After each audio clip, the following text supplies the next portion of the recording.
Beyond Midnight. Unsolved Mysteries, Kidnapping for Ransom. This kidnapping case took place in Mercedes, Texas on October 9th of 1984. Deep in the Rio Grande Valley, the autumn heat was still heavy over the small community.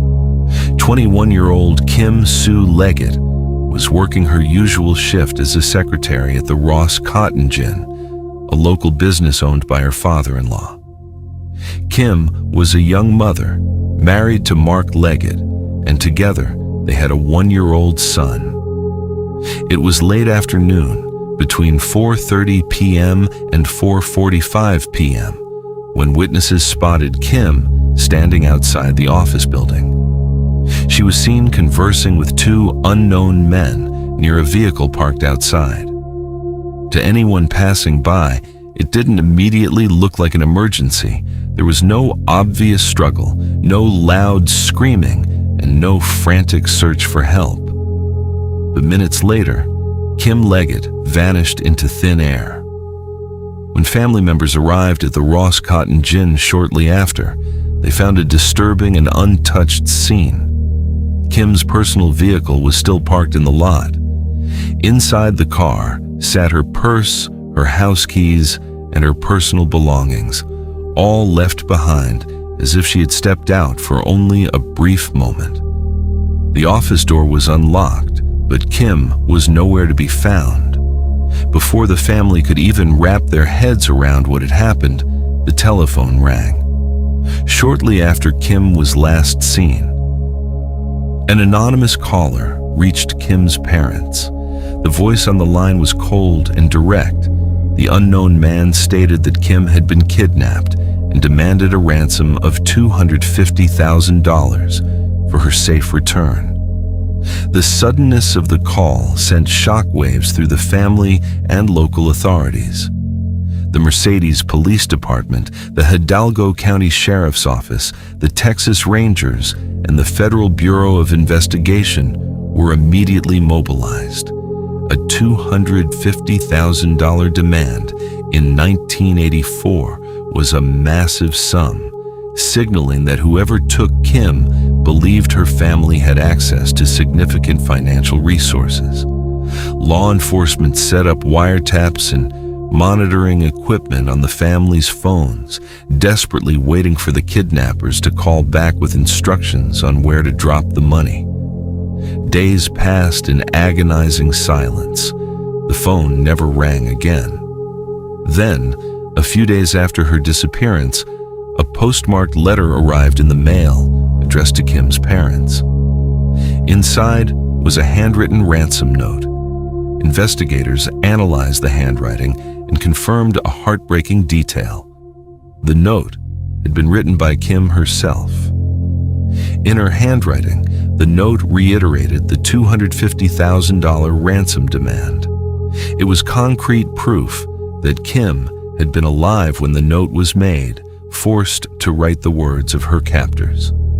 A partial fingerprint was also found on the envelope, but it provided no leads. The letter promised that further contact and instructions for the money drop would follow. Investigators and federal agents stood by, cash at the ready, waiting for the kidnappers to make contact to set up the exchange.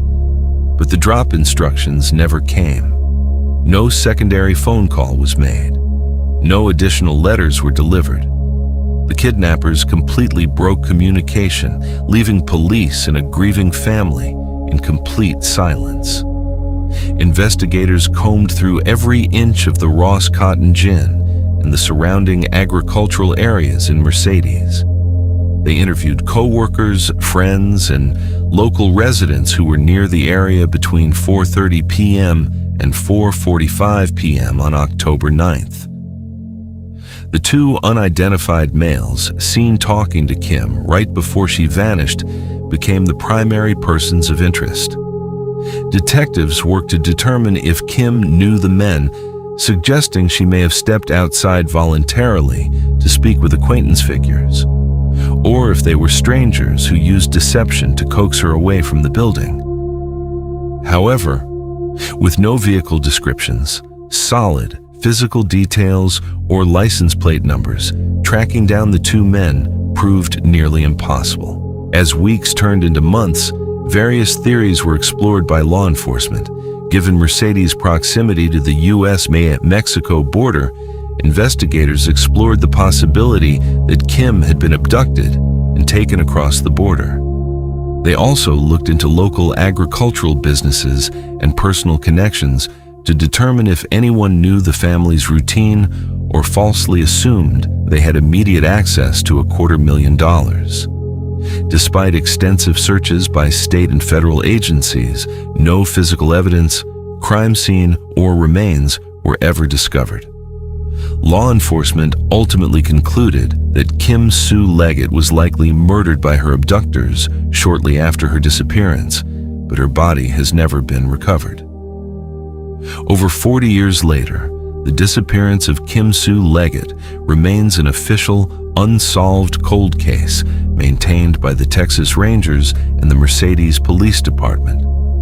She left behind a husband, a heartbroken family, and a 1-year-old son who grew up without ever knowing his biological mother. What began as a routine Tuesday afternoon in rural Texas turned into one of the most baffling cold cases in the history of the Rio Grande Valley. A sudden abduction, a single phone call, a handwritten plea for help, and then an absolute permanent silence.